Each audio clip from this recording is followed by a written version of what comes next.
வணக்கம். ரொம்ப நாள் கழிச்சு ஒரு ஈவெண்ட் பண்ணலாம் எங்கள் டீம் டிசைட் பண்ணாங்க. எங்கே ஈவெண்ட் பண்ணலான்னு டிசைட் பண்ணும்போது ஓமானுக்கு போய் ரொம்ப வருஷம் ஆகுது, ஓமானுக்கு போகலான்னு டிசைட் பண்ணாங்க. இந்த வாட்டி 15th மே அன்னைக்கு சலாலாலையும் 16th மே மஸ்கட்லேயும் ஈவெண்ட் பண்ணுறதா டிசைட் பண்ணியிருக்காங்க. ஸோ சலாலாலையும் மஸ்கட்லேயும் உங்களை சந்திக்கிறேன். இந்த வீடியோட டிஸ்கிரிப்ஷனில் அந்த கூகுள் ஃபார்ம் இருக்குது. அந்த கூகுள் ஃபார்ம் ஃபில் பண்ணி அனுப்பிச்சிங்கன்னா எங்கள் டீம் உங்களை கான்டாக்ட் பண்ணுவாங்க. வணக்கம். மீண்டும் மணிப்பேச்சில் உங்களெல்லாம் சந்திப்பதில் எனக்கு மிக்க மகிழ்ச்சி. குட் ஃப்ரைடே, இயேசு நாள். இயேசுவை சிலுவையில் சாத்தினது.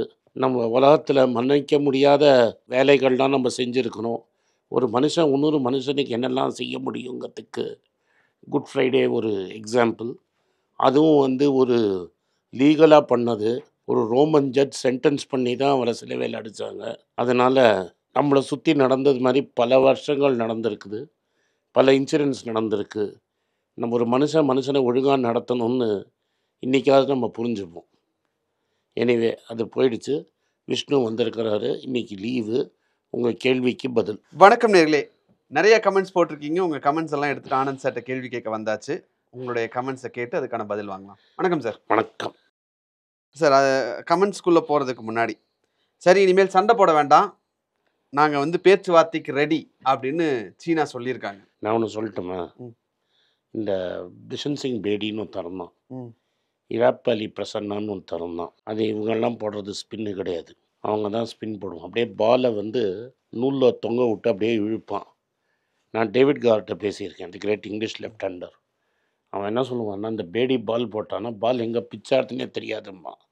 சைனாக்காரன் அது மாதிரி. ட்ரம்ப் என்ன சொன்னார்னா, I hope China will talk அப்படின்னாரு. 250% டேக்ஸ் போட்டு. இவன் என்ன சொல்லியிருக்கிறான்னா, we are willing to talk, we are willing to talk. அதான் நீங்கள் பேச தயார்னா நானும் பேச தயார்.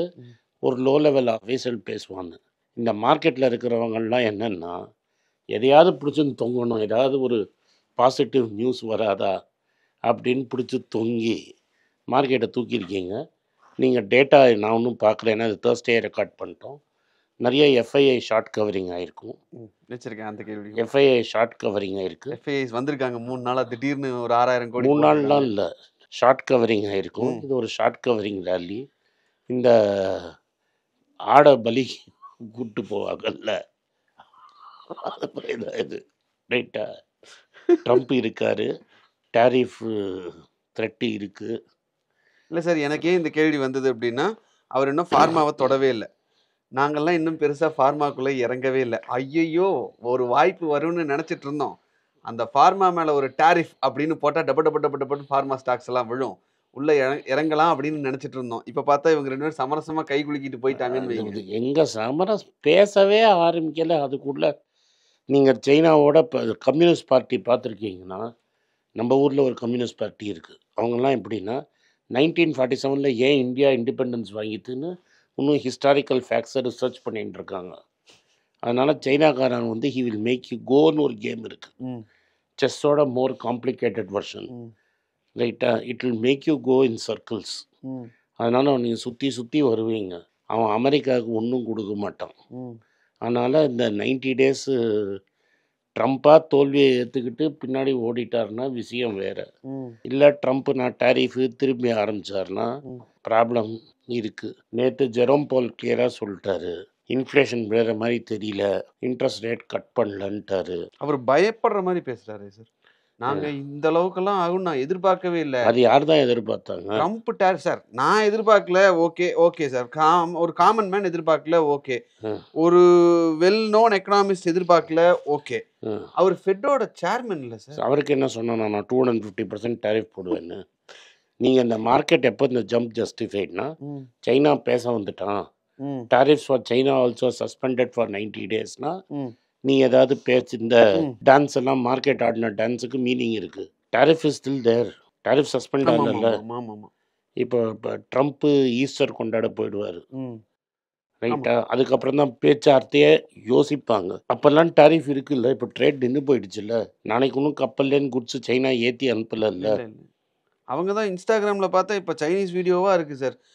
டியோர்னு ஒரு பிராண்டு, அது $14,000 இந்த ஹேண்ட்பேக்கு எங்ககிட்ட தான் வாங்கிட்டு இருக்கான் அப்படின்னு சைனா லேடி வந்து சொல்லுது. நாங்க தான் ப்ரொடியூஸ் பண்ணி கொடுத்துட்டு இருக்கோம், இனிமேல் நீங்க டியோர்ல போய் வாங்க வேண்டியது இல்ல, அவன்கிட்ட வாங்கினா $14,000, நான் $1,500 ஷிப்பிங்கோட கொடுக்குறேன் அப்படின்னு இன்ஸ்டாகிராம்ல ஃபுல்லா இதுதான் ஓடிட்டு இருக்கு சார். ஓடுது இல்லை. அவன் வந்து என்னன்னா, இன்டர்நேஷனல் பிராண்ட்ஸ் தேடி இனி போகாதீங்க, நாங்க தான் உங்களுக்கு தயார் பண்ணியே கொடுக்குறோம், எங்ககிட்டயே டைரக்டா வந்துருங்கன்னு கீழே சரியா? கான்டாக்ட் வரைக்கும் கொடுக்குறாங்க. ஸோ ஒரிஜினலாக நீங்கள் என்ன புரிஞ்சுக்கணும்னா, பேசலாம்னு சொல்லியிருக்காங்களே தவிர நடுவில் பேசுகிற வரைக்கும் வாரை நிறுத்தி வச்சிருக்கோன்னு பேசலையே. போர் நடந்துன்னு தானே இருக்கு. நீ 2 மிசைல் போட்டிருக்கான், அவன் 2 மிசைல் போட்டிருக்கான். நெய்தர் இது வரைக்கும் சைனாவும் சொல்லலை, அமெரிக்காவும் சொல்லலை போரை நிறுத்திட்டோன்னு. இன்னைக்கு மார்க்கெட் ஏறினது ஃபுல் அண்ட் ஃபுல் பேங்க் நிஃப்டியை வச்சு ஏற்றிருக்கிறாங்க. தேர்ஸ்டே. இந்த பேங்க் நிஃப்டியில் 2 மேஜர் டெவலப்மெண்ட் இருக்குது. நீ கேட்ட எஃப்ஐஐ நேற்று நீங்களே சொன்னீங்க, இண்டஸ்இண்ட் பேங்க்கில் எஃப்ஐஐ 5% எக்ஸ்ட்ரா ஏற்றிருக்காங்க. இன்னொன்று டிஐஎஸ் பயந்து வித்துட்டு வெளியே ஓடுற டைம்ல எஃப்ஐ எல்லாத்தையும் சுருட்டியிருக்கான் சார். சுருட்டிட்டானா, ரீட்டெயிலும் சுருட்டியிருக்கான், ஆமா ஆமா வாங்கியிருக்கான். ஆமா. நான் சொன்னதை கேட்டிருக்காங்க. இன்னொரு விஷயம் என்ன நடந்திருக்குன்னா, நீங்கள்லாம் அழுதுகிட்டே இருப்பீங்களா ஒரு பேங்கை பார்த்து. அது அடுத்தது வருமா சார்? இது அடுத்த வைர ஊசி, அது அதை பேசுவோம் சார். அதில் ஒரு 7,500 கோடி வரப்போகுது.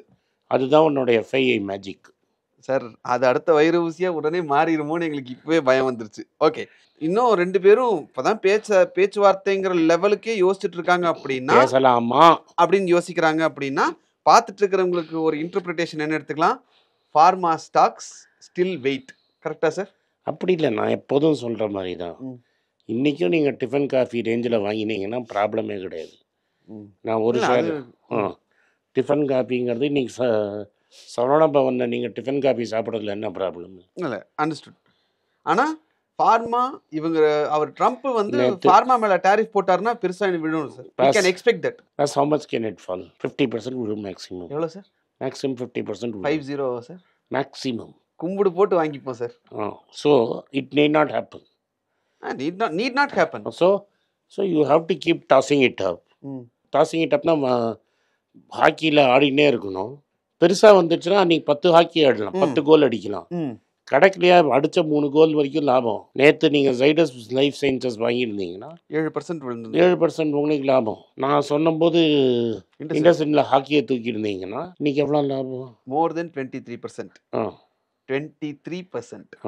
மோர் தென் 3 வருஷம் எஃப்டி காசை அதே பேங்க்கில் போட்டால் வரேன் சார். அடுத்த கேள்வி வச்சிருக்கேன் சார். நீங்கள் எல்லா கேள்வியும் ஒரே இதில் பதில் சொல்லிட்டே வரீங்களா? நான் இத்தனைக்கும் உங்கள்கிட்ட நான் வேறு கேள்வியே சொல்லலை.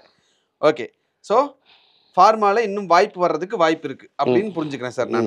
ஜெரம் பவுல் வந்து நாங்கள் எதிர்பார்த்ததை விட இந்த டேரிஃபோட பிரச்சனை பெருசாக இருக்குது, ட்ரம்ப் இப்படி பண்ணுவாருன்னு எதிர்பார்க்கல, இது ரொம்ப பெருசாக இருக்குது, இதனால் வந்து விலைவாசி இன்ஃப்ளேஷன் ஜாஸ்தியாகும், விலைவாசி ஜாஸ்தியாகும், எம்ப்ளாய்மெண்ட் பாதிக்கப்படும், இன்புட் காஸ்ட்லேருந்து இன்டர்நேஷனல் ரிட்டாலியேஷன் வரைக்கும் எல்லாமே ஜாஸ்தியாகும் அப்படின்னு சொல்லியிருக்காரு. இன்ஃப்ளேஷனை பற்றி அவர் பேசும்போது ஆட்டோமேட்டிக்காக அவர் வந்து இன்ட்ரெஸ்ட் ரேட்டை இனி அடுத்தது குறைக்கிறதுக்கான வாய்ப்பு அப்படிங்கிறது ரொம்ப கம்மி. ஸோ அப்போ இன்ட்ரெஸ்ட் ரேட் அவர் குறைக்கல அப்படின்னா கோல்ட் ரேட் இதே ஜியோ பொலிட்டிக்கல் டென்ஷன் காரணமா மட்டும்தான் மேலே ஏறிட்டு இருக்கும். அவர் இப்போதைக்கு இன்ட்ரெஸ்ட் ரேட்ல கை வைக்க போறது இல்லை அப்படிங்கறது புரிஞ்சுக்கலாமா? இப்போதைக்கு இன்ட்ரெஸ்ட் ரேட்ல கை வைக்க ஜெரம் பவல்னால கோல்ட் ரேட் ஏறுறதுக்கு இன்னும் டைம் இருக்குன்னு புரிஞ்சுக்கலாம். ஒன்றும் சைனா வந்து இன்னும் டாலர் வாங்க மாட்டான்ல, அவன் கோல்டு வாங்கினே இருப்பான்ல.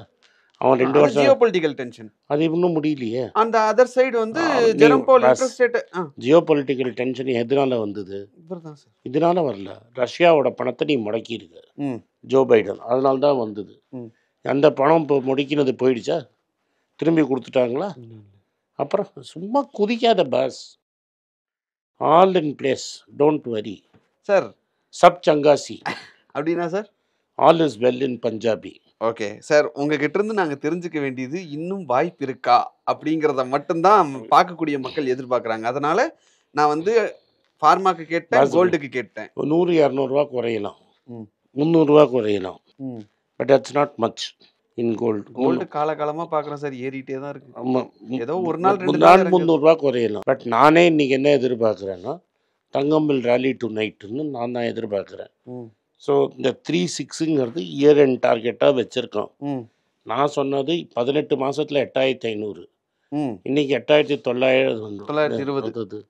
நான் என்ன சொல்கிறேன், இங்கேருந்து 12 monthsல another 15% போகும். ஓகே, அப்படின்னு இன்னொரு 1,300 ரூபா 1,300 ரூபா போய் 10,000 சொச்சத்துக்கு போகும். Without tax, without without stamping charge. Next 15 மந்த்ஸில் 1 டே தொடும். But okay sir.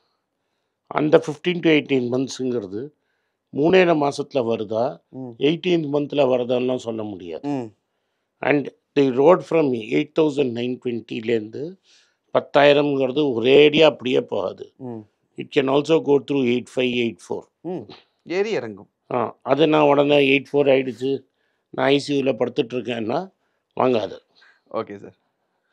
Last week ஃபுல்லாக இண்டஸ்இன் வாங்கினவங்கெல்லாம் உங்களை வந்து தெய்வமே அப்படின்ற லெவலுக்கு நிறைய கமெண்ட்ஸ் சார். நான் சொன்னீங்க நான் வாங்கினேன், நீங்கள் கன்சிடர் பண்ண சொன்னீங்க நான் வாங்கினேன்.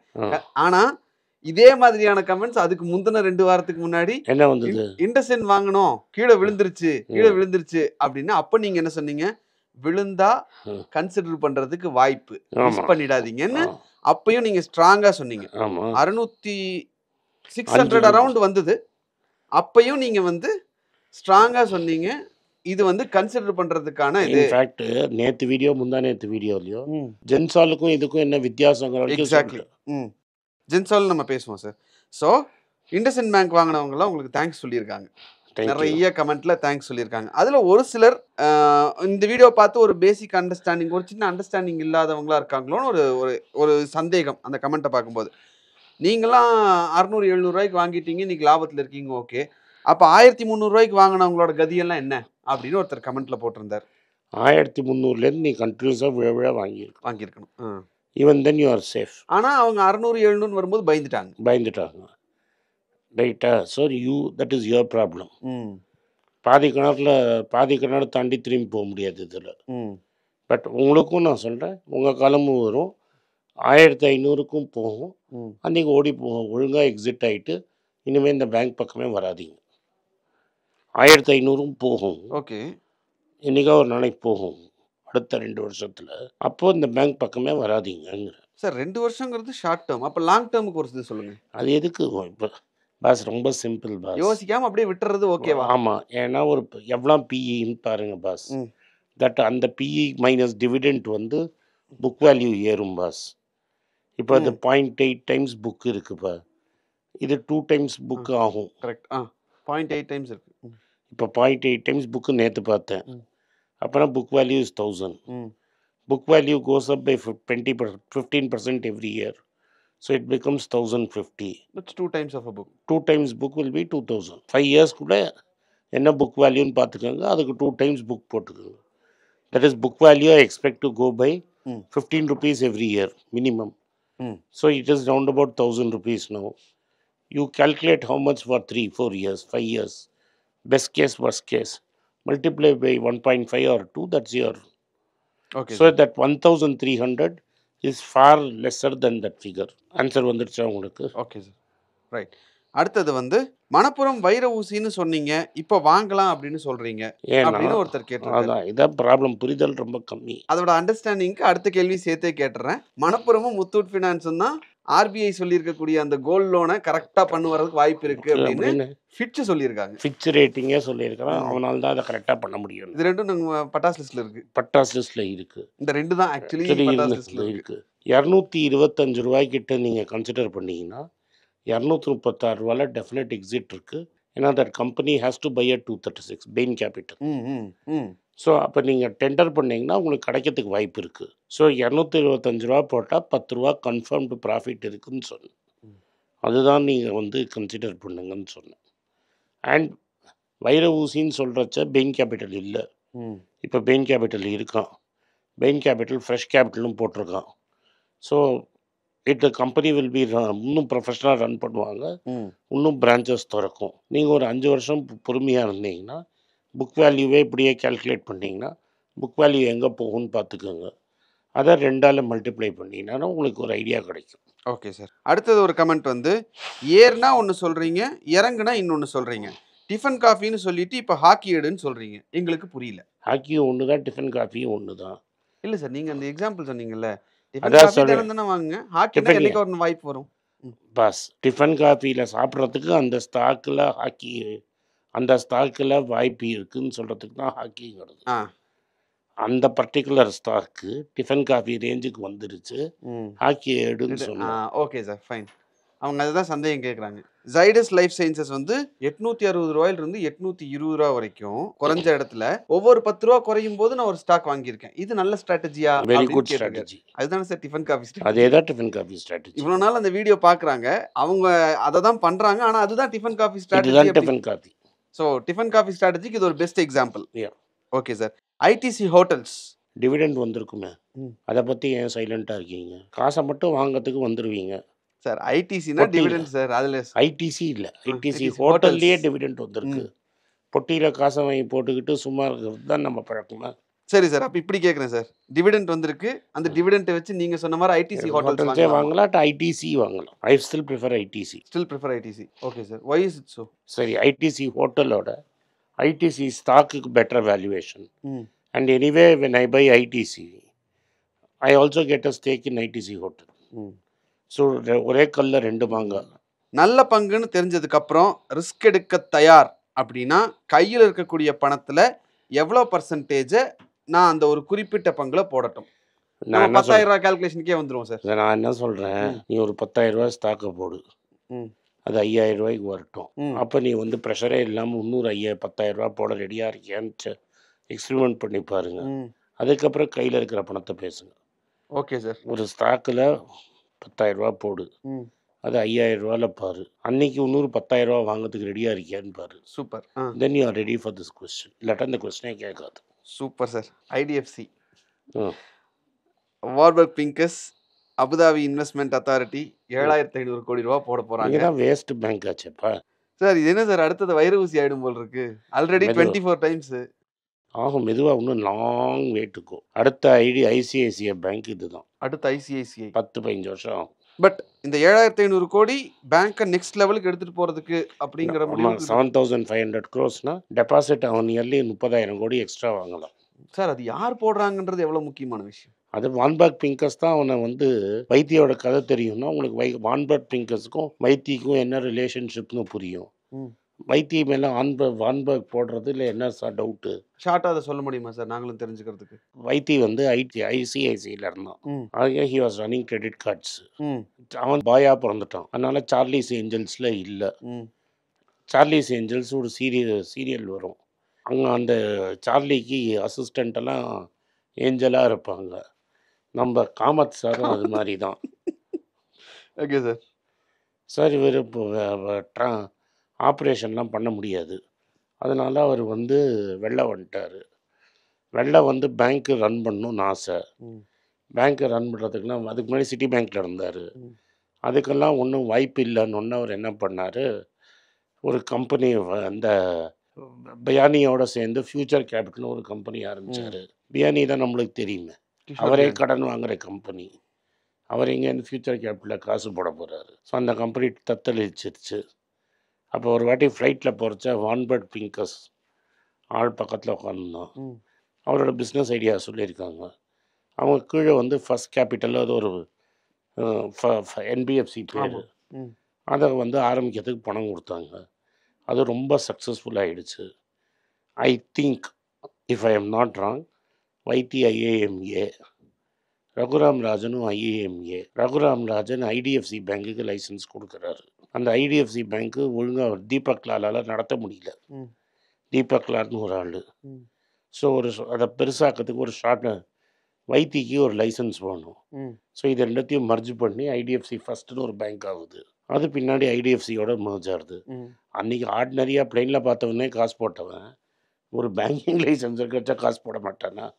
அதுலேயும் கொழுத்த காசு இதில் பார்த்துருக்கான், கல்யாண் ஜுவல்லர்ஸில். எக்ஸாக்ட்லி அதுதான் கேட்க வந்தேன். இதே வான்பர்க் பிங்கஸ் தானே சார் அந்த என்பிஎஃப்சிலையும் எக்ஸிட் பண்ணி காசு பார்த்தாங்க, வைத்தியோட என்பிஎஃப்சிலையும் இதுலேயும் காசு பார்த்தாங்க. அந்த காசை எடுத்து கொஞ்சம் இங்கே போட்டிருக்கான், பண்ண காசு திரும்பி ரீஇன்வெஸ்ட் பண்ணியிருக்காங்க. எங்கள் பேராசை என்னன்னா சார், கல்யாண் ஜுவல்லர்ஸ் 60 ரூபாயில் கன்சிடர் பண்ணுன்னு சொல்லி அது 900 ரூபாய்க்கு 2 வருஷம் 1.5 வருஷத்தில் சம்திங் 900 கிட்ட போயிடுச்சு. அந்த மாதிரி இதுலேயும், ஏன்னா இதுலேயும் வான்பர்க் பிங்கஸ் வந்திருக்காங்க, இதுலேயும் அது மாதிரி நடக்கிறதுக்கு வாய்ப்பு இருக்குமா அப்படிங்கிறது வருஷத்தில் நடக்கிறதுக்கு வாய்ப்பு இருக்கு. இதில் என்னன்னா சார், ஐடிஎஃப்சி வந்து ஐடிஎஃப்சி ஃபர்ஸ்ட் பேங்காக மாறணும்னு எங்களுக்கு இன்னொரு பிரச்சனை என்னன்னா, ஐடிஎஃப்சியாக இருந்த வரைக்கும் அவன் டிவிடெண்டாவது ஒரு ரூபா கொடுத்துட்டு இருந்தான் சார். இப்போ எதையும் கொடுக்க மாட்டேங்கிறாங்க. எதுக்கு சொல்கிறேன், பஃபெட் தாத்தாவும் தான் கொடுக்கல. $200 வாங்கின ஸ்டாக்கு நீங்கள் $510 ஆகிடுச்சு. ஸோ உங்களுக்கு ஹை டிவிடெண்ட் வேணும்னா பிஎஸ்யூ பேங்க் ஸ்டாக் வாங்குங்க. அப்போ கேபிட்டல் டிவிடெண்ட் ஹையாக இருக்கும், கேபிட்டல் போயிடும். Okay sir, thank you sir. நிறைய கேள்விகள் இருந்தது. மக்கள் கேட்ட கமெண்ட்ஸ்லேருந்து கேட்ட கேள்விகளுக்கெல்லாம் பதில் சொன்னீங்க. அதில் ஸ்டாக்ஸை பற்றியும் நிறைய டிஸ்கஸ் பண்ணியிருக்கோம். இன்னும் ஸ்டாக்ஸை பற்றி டிஸ்கஸ் பண்ணுறதுக்கு நிறையா இருக்குது. அடுத்த எபிசோடில் அதையும் பார்ப்போம். ஓகே, இந்த வீடியோ பார்த்ததுக்கு மிக்க நன்றி. இந்த வீடியோ உங்களுக்கு பிடிச்சிருந்தா வீடியோவை லைக் பண்ணுங்கள், எங்கள் சேனலை சப்ஸ்கிரைப் பண்ணுங்கள், பெல் நோட்டிஃபிகேஷன் தட்டுங்க. இந்த வீடியோ முடிஞ்சால் உங்கள் சொந்தக்காரங்களுக்கும் ஃப்ரெண்ட்ஸுக்கும் அனுப்புங்க. 4 சேனல் வச்சுருக்கோம். ஹிந்தியில் பைசா போல்தா ஹை, கன்னடாவில் மணி மாத்து, தெலுங்குல மணி மாத்துலு, மலையாளத்தில் மணி பேச்சு மலையாளம். தமிழ் தெரியாமல் மற்ற லாங்குவேஜ் தான் தெரியும்னா இந்த சேனல்லாம் பார்க்க சொல்லுங்கள். பார்த்தீங்கன்னா இதே கண்டென்ட் அதில் வரும். நன்றி, வணக்கம். வணக்கம். எனக்கு ஒரு விஷயத்தை அட்டென்ஷனுக்கு கொண்டு வந்திருக்காங்க. என்னோட ஏஐ ஜென்ரேட்டட் இமேஜை பார்த்து யாரோ ட்ரேடிங்க்கு பணம் கொடுத்து ஏமாந்துருக்காங்க. ப்ளீஸ், உங்களுக்கு நான் பல தடவை சொல்லிட்டேன், இப்பவும் சொல்கிறேன், நான் யார்கிட்டையும் பணம் டைரெக்டாக வாங்குறது இல்லை, அப்பாயின்மெண்ட் பார்க்குறதே கிடையாது. அதனால் என்னை பார்க்கலான்னு யாராவது காசு கேட்டாலும் இல்லைன்னு சொல்லிவிடுங்க. அடுத்தது ஒரு இமெயில் ஐடி இருக்குது, அதில் போட்டால் எங்கள் டீம் கான்டாக்ட் பண்ணுவாங்க. அது டைம் ஆகுதுன்னா வினோதோட இன்ஸ்டாகிராம் அக்கௌண்ட்டில் வினோத்திட்ட மெசேஜ் பண்ணுங்க. அவன் என் தம்பி, அதுலேயும் அவன் காசு கேட்க மாட்டான். காசு கேட்குறாங்கன்னா ஏமாறுறீங்க. யார் என்ன சொன்னாலும் கம்பெனிக்கு செபி அல்லது ஐஆர்டிஏ அல்லது ஆர்பிஐ ரெஜிஸ்ட்ரேஷன் இருக்கணும். இந்த 3 ரெஜிஸ்ட்ரேஷன் ஏதாவது இருந்தால் தான் உங்களோட பணத்தை நீங்கள் கொடுக்கணும். நீங்கள் இன்கேஸ் ஆஃப் இன்சூரன்ஸ் டைரெக்டாக இன்சூரன்ஸ் கம்பெனிக்கு தான் கொடுக்கணும். இன்கேஸ் ஆஃப் ட்ரேடிங் நீங்களே புரோக்கர்கிட்ட போட்டு ட்ரேட் பண்ணணும். மியூச்சுவல் ஃபண்டும் கம்பெனிக்கு தான் கொடுக்கணும். த்ரூ எக்ஸ்சேஞ்சு நீங்கள் வாங்கிக்கலாம். இதெல்லாம் எதுக்கு நான் உங்களுக்கு சொல்கிறேன்னா, யாரையாவது சொல்கிறாங்கன்னு நம்பி ஏமாறாதீங்க. உங்களுக்காக நான் ட்ரேட் பண்ண முடியாது, அது இல்லீகல். நான் ட்ரேடும் பண்ணுறது கிடையாது. அதனால் ட்ரேடிங் ப்ராஃபிட் பண்ணி தரேன்னு சொல்கிறது ஏமாத்தல். எனக்கு ட்ரேடிங் பண்ண தெரியாது. என் பேரை சொல்லி ட்ரேட் பண்ணி உங்களுக்கு ப்ராஃபிட் ஷேரிங்னா ஃப்ராடு, ஏமாற்றம். நான் யார்கிட்டையும் காசு கேட்கல, கேட்கவும் மாட்டேன்.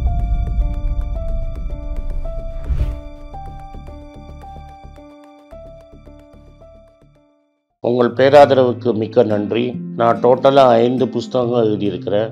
3 ஆங்கிலத்தில் எழுதியிருக்கிறேன். அதில் 2 தமிழாக மொழிபெயர்த்துருக்காங்க. ஸோ டோட்டலாக 5 புஸ்தகம் ஆச்சு. இந்த 5 புஸ்தகத்துக்கு ஹார்ட் காப்பி வேணும்னா நீங்கள் கீழே இருக்கிற வாட்ஸ்அப் நம்பருக்கு மெசேஜ் அனுப்பிச்சிங்கன்னா எங்கள் டீம் உங்களை கான்டாக்ட் பண்ணுவாங்க. இந்த 5 புஸ்தகங்களில் 3 புஸ்தகம் கிண்டலில் இருக்குது. அமேசானில் கிண்டலில் வாங்கணும்னு ஃபீல் பண்ணுறவங்க நேராக கிண்டலில் வாங்கிக்கலாம். தமிழ்லேயே யாராவது ஃபைனான்ஸ் நியூஸ் படிக்கணும்னு ஃபீல் பண்ணிங்கன்னா தயவுசெஞ்சு moneypage.com விசிட் பண்ணுங்கள்.